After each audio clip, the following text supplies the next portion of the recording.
सोनिया गांधी ने प्रधानमंत्री मोदी की विदेश नीति को नंगा करके सड़कों पर खड़ा कर दिया। हमारे मोदी जी के चेहरे पर और जय जयशंकर जी के चेहरे पर कुछ नजर नहीं आ रहा। वो कुछ कहना होगा तो उस गरीब बेचारे विक्रम मिश्री को खड़ा कर देंगे। इस समय दांव पर इजराइल नहीं है, ईरान नहीं है, इस समय दांव पर अमेरिका है। हमारे जो विश्व गुरु हैं तो उनके लिए अभी बिहार का चुनाव इम्पोर्टेंट है और अपनी हुकूमत को बचाना वो इम्पोर्टेंट। सोनिया गांधी बहादुर महिला है, उनको पता है इजराइल क्या कर सकता है। इजराइल घर में घुसकर मार सकता है, हत्याएं कर सकता है। नमस्कार, मैं हूं संजीव श्रीवास्तव। आप देख रहे हैं 4 PM न्यूज नेटवर्क। मित्रों, ईरान और इजराइल के बीच युद्ध का आज 9वां दिन है। इस 9 दिनों के दौरान दुनिया भर में उथल पुथल मची हुई है और इस पूरे मामले में जो दुनिया के देश हैं उनके अपने जो स्टैंड हैं क्लियर हैं, लेकिन भारत का रुख, भारत का रवैया, इस पूरा जो स्थितियां हैं इन पर क्या है ये स्पष्ट नहीं है। भारत तटस्थ बना हुआ है, ना तो उसने अभी कोई ईरान को लेकर अपना स्टैंड साफ किया है, ना ही इजराइल के वो साथ है अथवा नहीं है, इस बात को स्पष्ट किया है। और जो कुछ स्थितियां हैं उसके बीच, उसके बाद जो भारत की रणनीति है, कूटनीति है, विदेश नीति है, इस पर सवाल बहुत सारे उठ रहे हैं। और खास बात यह भी हो रही है कि भारत चुप आखिर क्यों है। खासकर प्रधानमंत्री नरेंद्र मोदी बुद्ध की बात करते हैं, लेकिन जब कुछ स्थितियां ऐसी बनती हैं तो फिर वो कहीं ना कहीं चुप्पी खामोशी साध जाते हैं और वो अपना जो उनकी उधेड़ बुन है चुनाव जीतने की, जो एक उनपे कहीं सिर पर एक कह सकते हैं कि कहीं एक भूत सवार होता है, ये तो कहना उचित नहीं होगा, लेकिन हाँ जो उनकी एक जुनून रहता है वो चलता है, रहता है। वो लगे हुए हैं। भारत में हमने देखा था कि कल भी ताबड़तोड़ दौरे होने की, लेकिन इन सब के बीच जब नरेंद्र मोदी जी गत दिवस, चाहे वो बिहार का दौरा रहा हो या फिर उनका उड़ीसा का दौरा रहा हो, दोनों दौरों के बीच हमने देखा था वो अपनी बातें कर रहे थे। और इन सब के बीच सोनिया गांधी जी ने एक आर्टिकल लिखा है।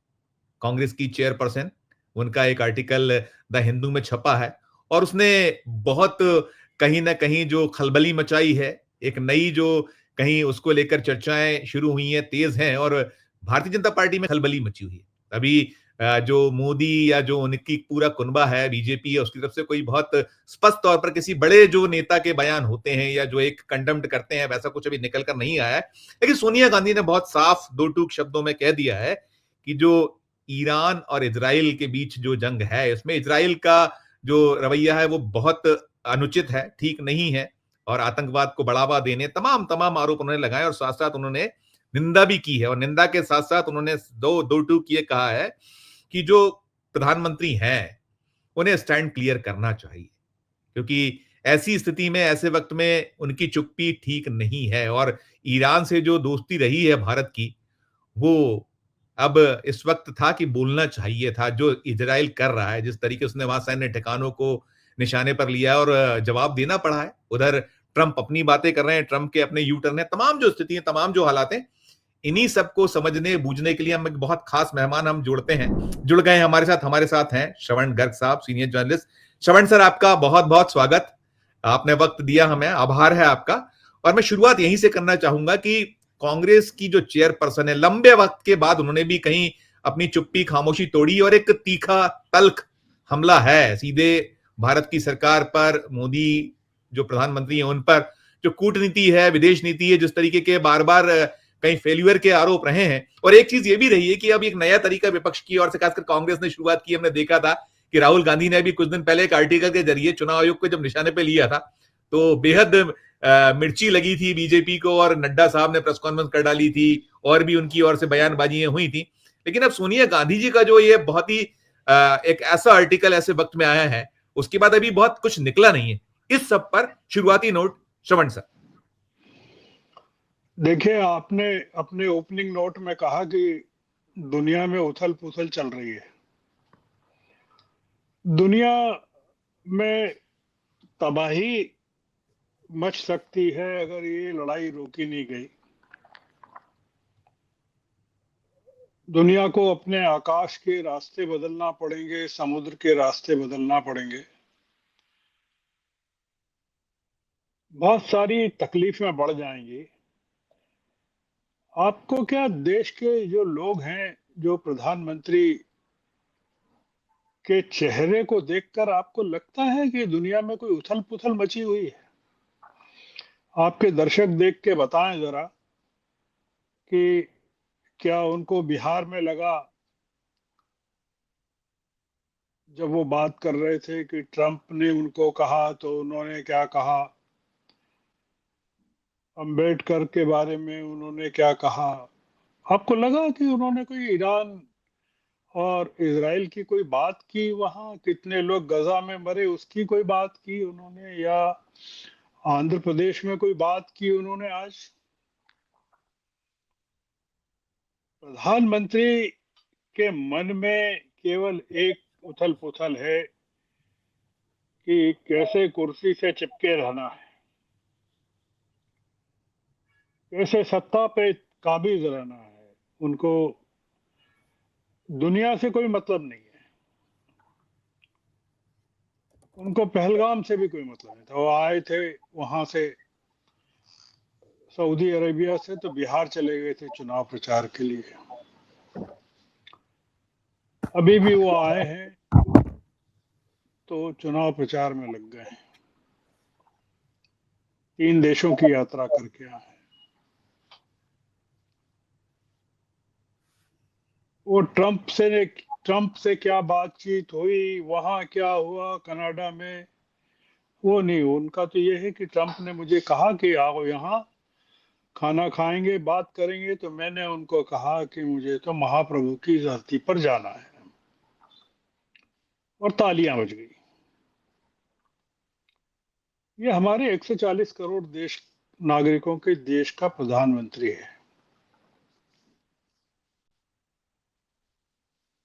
आपने सोनिया गांधी के आलेख के बारे में बात की।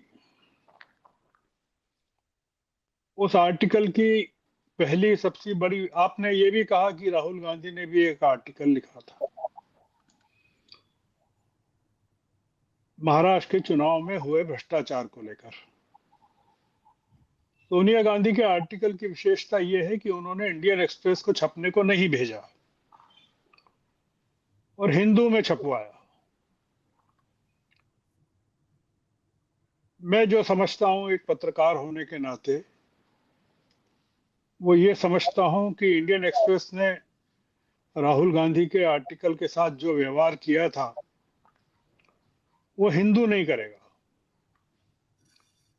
इंडियन एक्सप्रेस ने अगले ही दिन अपने 3 रिपोर्टरों के बायलाइन से राहुल गांधी ने जो मुद्दे उठाए थे उनका खंडन छापा था। सर, अगले ही दिन,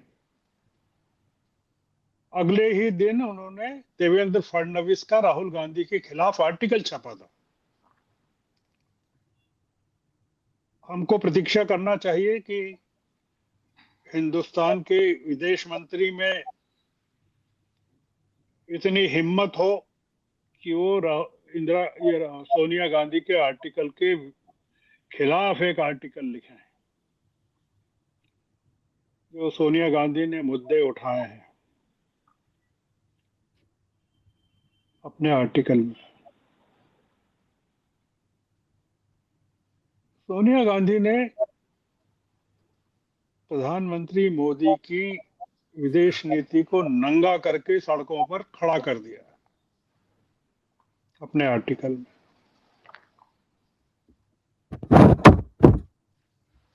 इस देश की विदेश नीति क्या रही है इतने सालों में, इजराइल के साथ क्या रही, ईरान के साथ क्या रही,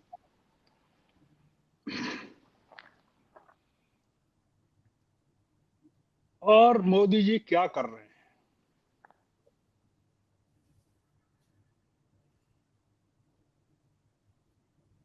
आपने कहा कि सोनिया गांधी ने खामोशी तोड़ी है। कोई खामोशी नहीं तोड़ी है।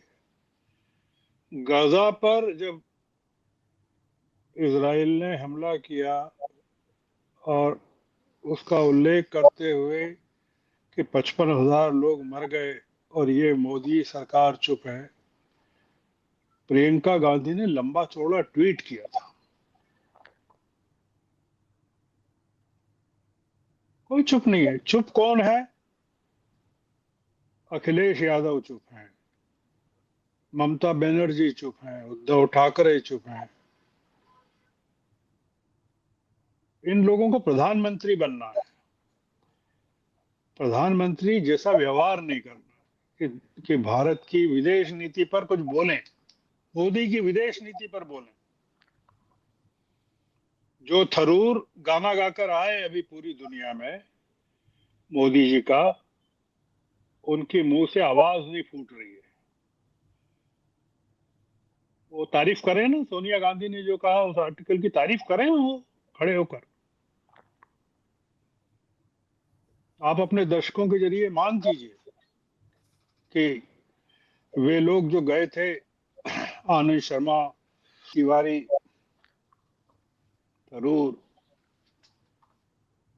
वो सोनिया गांधी ने जो मुद्दे उठाए हैं अपने आलेख में उसका समर्थन करें। नहीं करेंगे तो मुद्दा यह है कि सोनिया गांधी खामोश नहीं है। देश की नीतियों के बारे में, राष्ट्र की नीतियों के बारे में केवल गांधी परिवार बोल रहा है और कोई नहीं बोल रहा। बोल रहा हो तो मुझे पता नहीं है संजीव जी, नहीं सर, कोई नहीं मैंने बोला, नहीं आप सही। देखा। जी बिल्कुल बिल्कुल नहीं देखा। तो मुद्दा यह है कि एक परिवार, एक व्यक्ति जिसके घर में दो दो शहादतें हुई सोनिया गांधी के, आप क्या समझते हैं? सोनिया गांधी ने अपने आर्टिकल में लिखा कि नेतन्याहू ने 95 में इतना इतना हेट, इतनी दुर्भावना, इतनी घृणा देश में फैलाई कि तब के जो प्रधानमंत्री थे इज़ाक रॉबिन्स, उनकी हत्या हो गई। जी जी जी। ये लिखा है आर्टिकल में। जी हाँ, लिखा है, बिल्कुल मैंने पढ़ा। जी इस आर्टिकल का अनुवाद देश में सारी भाषाओं में होना चाहिए और एक नागरिक जो पढ़े लिखे हैं, समझदार हैं, जो समझना चाहते हैं कि ईरान क्या कर रहा है, इजराइल क्या कर रहा है, ट्रंप क्या कर रहे हैं, मोदी क्या कर रहे हैं, इंडियन नेशनल कांग्रेस क्या कर रही है, भारत की विदेश नीति क्या रही है।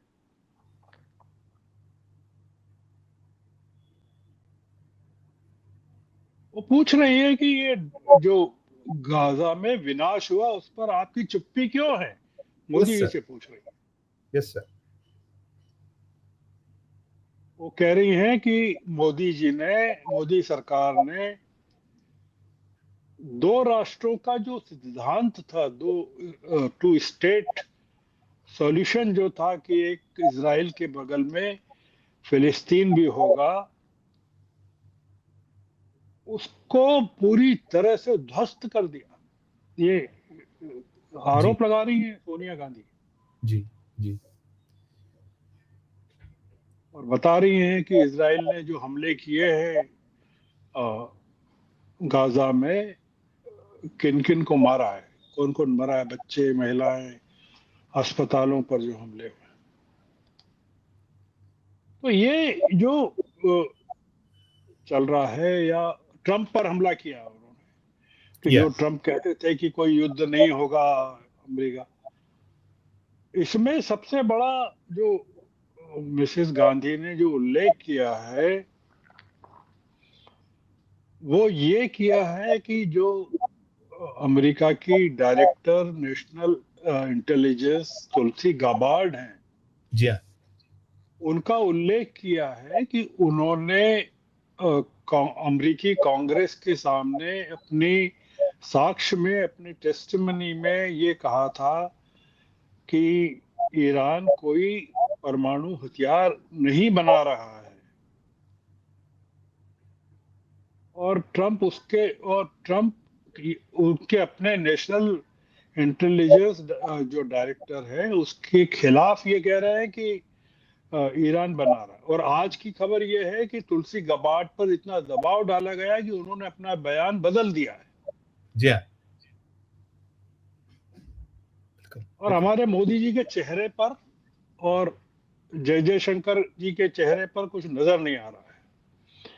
वो कुछ कहना होगा तो उस गरीब बेचारे विक्रम मिश्री को खड़ा कर देंगे।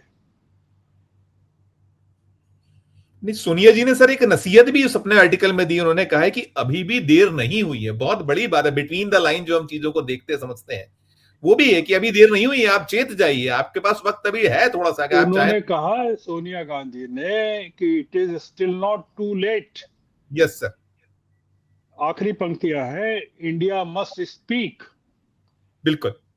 तो जो आदमी देश का बड़े बड़े मुद्दों पर चुप्पी ठान लेता है, सन्नाटा ओढ़ लेता है, जिस देश का गृह मंत्री ऐसे संकटों के समय हिंदी अंग्रेजी की बात करता है, वो वो हुकूमत क्या करेगी? वो कुछ बोलेगी, चुप्पी तोड़ेगी? नहीं तोड़ेगी। आप क्या समझते हैं? ये जितने लोग हैं, जो आरोप लगा था वो क्या लगा था? महाभारत युद्ध क्यों हुआ था कि वो जो धृतराष्ट्र की सभा में जब द्रौपदी का चीरहरण हुआ, तब भीष्म पितामह चुप बैठे थे। यस सर, बिल्कुल ये ठीक। हमारे भीष्म पितामह चुप बैठे हैं, मौन है। इन्होंने उसमें तो महाभारत काल में तो, द्वापर में तो गांधारी ने आंख पे पट्टी बांध रखी थी, इन्होंने मुंह पे पट्टी बांध रखी है कि देख रहे हैं पर मुंह पर पट्टी है इनके। तो सोनिया गांधी ने कहा, अपना काम किया। ये जो सोनिया गांधी बहादुर महिला है, उनको पता है इजराइल क्या कर सकता है। इजराइल घर में घुसकर मार सकता है, हत्याएं कर सकता है। ईरान में बड़े बड़े लोगों की जो अभी हत्याएं हुई है, जी। इनके बड़े टॉप लीडर्स की, वो इजराइल ने की है। कैसे की है? मोसाद ने की है। वो तो उसके बावजूद इंदिरा सोनिया गांधी नहीं डरती है, और राहुल गांधी भी नहीं डरते हैं, प्रियंका भी नहीं डरती है। डरना चाहिए उनको। हमारे हमारे जितने नेता हैं सब इजराइल से डरते हैं। कोई कारण होगा ना कि डरने का? कोई ऐसा तो कोई डरता नहीं है कोई किसी से। वही वही सवाल, वही सवाल कि हमारे इतने अच्छे ताल्लुकात ईरान से रहे हैं और बरसों और बरस के। उसका उसका हवाला किया है मिसेस गांधी ने कि जब 1994 में यूएन में जी हाँ। कश्मीर के ह्यूमन राइट्स को लेकर प्रस्ताव आया था भारत के खिलाफ, तब ईरान ने किस तरह से समर्थन किया था। और उन्होंने ये भी कहा है कि ये जो इस्लामिक सत्ता है ईरान की, ये वो पिछली सत्ताओं से कितनी भिन्न है, जिन्होंने 1965 में, 1971 में भारत का साथ नहीं दिया था। तो सोनिया गांधी ने जो लिखा है वो इतिहास लिखा है, एक दस्तावेज है। वो भारत की फॉरेन पॉलिसी का एक ब्लूप्रिंट है। बहुत सुंदर बात, बहुत सही है। वो उन्होंने कांग्रेस की बात नहीं की है इसमें। उन्होंने अपने बारे में भी कुछ नहीं कहा है। उन्होंने ये कहा है, वो उस इतालवी महिला ने जिसका जन्म इटली में हुआ, उसका भारत के प्रति कमिटमेंट सल्यूट। और उस इस हुकूमत से जो राष्ट्रवाद की बात करती है, उससे कहीं ज्यादा है, जो इस आलेख में प्रकट होता है। तो ये जो आर्टिकल है, ये तो अद्भुत है, इस पर चर्चा होनी चाहिए। कांग्रेस के सारे लोगों को चर्चा करना चाहिए। पर दिक्कत क्या है, कांग्रेस में भी कोई पढ़े लिखे लोग तो है नहीं ज्यादा। कांग्रेस में जो पढ़े लिखे हैं वो भी बीजेपी की तरह हैं। वो उनका मुंह नहीं खुलता है, और बाकी लोग पढ़े लिखे नहीं है।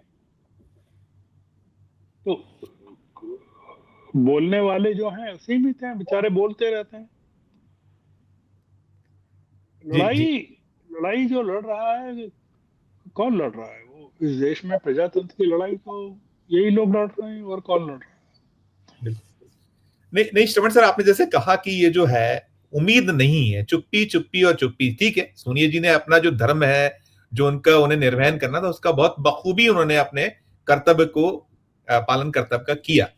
लेकिन इनसे उम्मीद नहीं की जाए कि ये कुछ जवाब देंगे, जवाब छोड़ दीजिए। लेकिन हम जहां आके खड़े हैं इस वक्त, हमने देखा कि हम जब भारत और पाकिस्तान के बीच संघर्ष हुआ और कोई नहीं था हमारे साथ दुनिया का, ऐसे भी लोग थे एक दो लोग जो मतलब जिनकी कोई वक्त नहीं है, कहीं नहीं, वो भी बाद में कुछ लोग यू टर्न मार गए।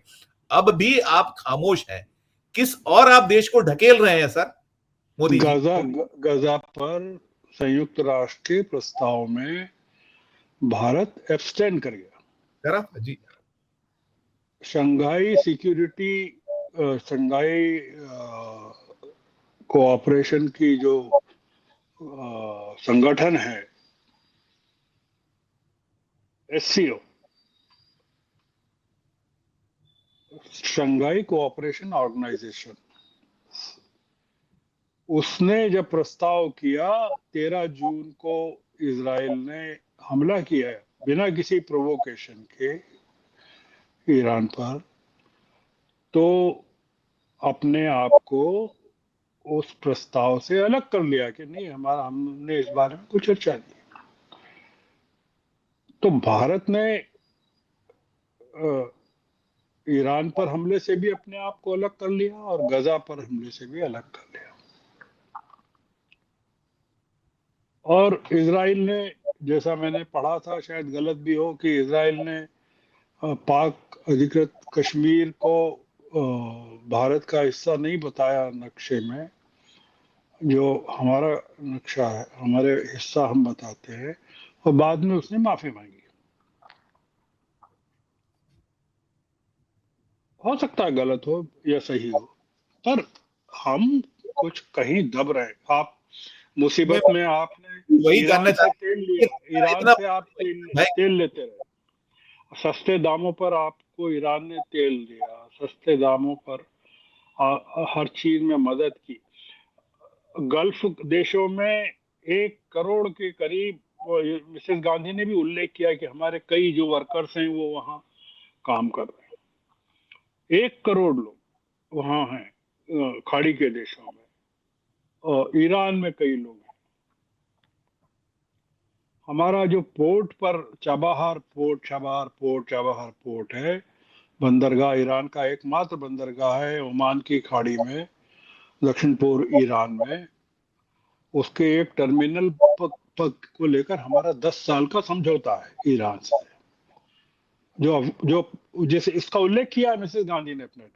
जी हाँ। वो जो पोर्ट है हमारे लिए कितना इम्पोर्टेंट है। वो जो कॉरिडोर है, वो हमको अफगानिस्तान से भी जोड़ता है और सेंट्रल एशिया से भी जोड़ता है। आपने पूरे के पूरे मामले को खटाई में डाल दिया। अब ईरान आपसे पूछ रहा है कि आप बताइए कि आप कहाँ खड़े हैं। भारत के हितों की, जो पूरा सेंट्रल एशिया है, साउथ ईस्ट एशिया है, हमारे पड़ोसी मुल्क हैं, वेस्ट एशिया है, सब में हमारी बारह बजा दी हमारी विदेश नीति ने। पूरे पश्चिमी राष्ट्र जो कल तक इजराइल के साथ खड़े थे, उनका आज का बयान ये है कि ईरानी फॉरेन मिनिस्टर के साथ जो बातचीत शुरू हुई है पेरिस में, शायद पेरिस में ही हुई है, फ्रांस, जर्मनी, ब्रिटेन और यूरोपियन यूनियन के लोगों के साथ, ईरान इजराइल चीज को लेकर उन्होंने कहा ये बातचीत जारी रहेगी। अगर पश्चिमी यूरोप के देश इजराइल से पीछे हट गए। मिसेस गांधी ने लिखा है कि ये पूरा जो मामला हुआ है इस कारण से हुआ कि अमेरिका और ईरान के बीच में परमाणु विस्तार को लेकर अगले दौर की, शायद छठे दौर की बातचीत होने वाली थी। और ईरान तो कई पहले भी सहमत हो चुका था जो वो इस चीज के लिए, इंस्पेक्शन के लिए, और उसने तो न्यूक्लियर नॉन प्रोलिफरेशन ट्रीटी पर हस्ताक्षर किए हुए हैं। उसके बावजूद इजराइल ने हमला किया, इसलिए किया कि वो चाहता नहीं था कि ये अमेरिका और ईरान के बीच में समझौता हो जाए। जी। ये जो है, अपन अपनी बात को 4 मिनट में खत्म करना चाहते हैं जी। कि इस समय दांव पर इजराइल नहीं है, ईरान नहीं है, इस समय दांव पर अमेरिका है। सर, ये हमको दिमाग से निकाल देना चाहिए कि इजराइल में कुछ हो रहा है, ईरान में। ट्रंप का भविष्य तय होने वाला है। उन्होंने 2 सप्ताह का जो टाइम मांगा है, इसीलिए मांगा है कि ये अमेरिकी इतिहास में पहली बार हुआ है कि 2 सप्ताह का टाइम एक अमेरिकी राष्ट्रपति मांग रहा है। एक अमेरिकी राष्ट्रपति ईरान मामले में पाकिस्तान की मदद ले रहा है, जनरल मुनीर की मदद ले रहा है। जी। कल रात को मैंने अपनी एक बातचीत में कहा था कि जनरल मुनीर से जो लंच पे बातचीत हुई, ये भारत पाकिस्तान को लेकर नहीं हुई है ट्रंप की। ये ट्रंप की जो बातचीत है पाकिस्तान के साथ ईरान को लेकर हुई है, क्योंकि ईरान और पाकिस्तान दोनों न्यूक्लियर वेपन कंट्रीज हैं। पाकिस्तान का ईरान के साथ बहुत अच्छा संबंध है, और पाकिस्तान शंघाई कोऑपरेशन ऑर्गेनाइजेशन में भी है और ईरान भी है उसमें। जी। बहुत कुछ चल रहा है और अभी चलेगा, पर जी। हमारे जो विश्व गुरु हैं, वो उनके लिए अभी बिहार का चुनाव इम्पोर्टेंट है और अपनी हुकूमत को बचाना वो इम्पोर्टेंट है। इसलिए सोनिया गांधी का जो आर्टिकल है वो चिकने घड़े पर पानी डालने। जी। और ये हुकूमत। जी, मैं एक सवाल आखिरी जरूर करूंगा आपसे। आपने क्योंकि हाँ। कहा कि जो ये चल रहा है, ये ईरान और इजराइल ना समझा जाए, इसमें यूएस दांव पे है, तो कहीं क्या दुनिया थर्ड वर्ल्ड वॉर की ओर बढ़ती चली जा रही है, ऐसा लग रहा है आपको? क्योंकि जो एक पूरे का पूरा स्थितियां बन रही है, उसमें चाइना का अपना इंटरेस्ट है। आपने रशिया को देख लिया, रशिया ने 2 टूक कह दिया कि आप ईरान पे नजर ना दौड़ाइएगा। मिस्टर ट्रंप तो 15 दिन का जो समय, तो ओवरऑल क्या वहां आके खड़े हो गए हम, ऐसा लग रहा है? नहीं, अपन लोगों को डराए नहीं, कोई थर्ड वर्ल्ड वॉर नहीं होगा। और ईरान ने, आपने देखा, अपना एयर स्पेस खोला है भारत के बच्चों को यहाँ आने के लिए, वापसी के लिए। और ये तमाम चीजें चल रही हैं, दुनिया लगी हुई है इस मामले को शांत करने में। लेकिन हम केवल चुप भारत। एक आदमी नेतन्याहू, जी, वो युद्ध चाहता है और अपने सर्वाइवल के लिए युद्ध चाहता है। जी। जैसे हमारे यहाँ एक बड़ी लॉबी है जो पाकिस्तान से अपने सर्वाइवल के लिए युद्ध चाहती है, वैसे ही नेतन्याहू अपने पॉलिटिकल सर्वाइवल के लिए ईरान से युद्ध चाहता है। बस ये है कुल मिलाकर मामला। सर श्रवण सर, आपने हमें समय दिया, और हम इसीलिए आपसे जुड़े थे कि सोनिया गांधी जी का जो आर्टिकल है उसको आप डिकोड करिएगा। आपने बहुत खूबसूरती से कर दिया है कि उन्होंने अपनी बहादुरी का परिचय दिया, उन्होंने बता दिया है कि यदि कोई सबसे बड़ा राष्ट्रवादी है तो वो उसमें जो पंक्ति होती है उसमें ऊपरी पायदान पर में, और मोदी से तो कम से कम आगे ही। आप बहुत स्पष्ट कर रहे हैं। बहुत बहुत शुक्रिया, बहुत बहुत धन्यवाद, आभार सर, आपका बहुत आभार। तो ये थे श्रवण गर्ग साहब, जिन्होंने डिकोड किया कि वो जो सोनिया गांधी जी का आर्टिकल है इस मौके पर कितना महत्वपूर्ण है। और हमने अपने आरंभिक नोट में कहा कि उन्होंने नसीहत भी दी है, उन्होंने जो स्थिति है उसको साफ भी कर दिया है कि ईरान जो हमारा मित्र रहा है, था, अब ये वक्त है कि हमें अपने आप को स्पष्ट करना चाहिए। चुप्पी इस दौर में ठीक नहीं है, और यदि आप चुप रहे तो निश्चित तौर पर श्रवण सर ने बहुत साफ कर दिया कि फिर इतिहास आपको माफ नहीं करेगा। सोनिया गांधी ने तो अपना इतिहास रच दिया है, लिख दिया है। इस चर्चा में इतना ही। आपकी अपनी क्या राय है इस पूरी चर्चा को सुनने के बाद, इस वीडियो के कमेंट बॉक्स में जाकर जरूर प्रकट कीजिएगा। और चर्चा अच्छी लगे तो जैसा हम कहते हैं आपसे बार बार कि हमारे चैनल को लाइक कीजिएगा, सब्सक्राइब कीजिएगा, ज्वाइन का बटन दबाइएगा तो हमारी हौसला अफजाई होगी। प्यार और स्नेह रखिए और देखते रहिए 4 PM न्यूज नेटवर्क। धन्यवाद, नमस्कार।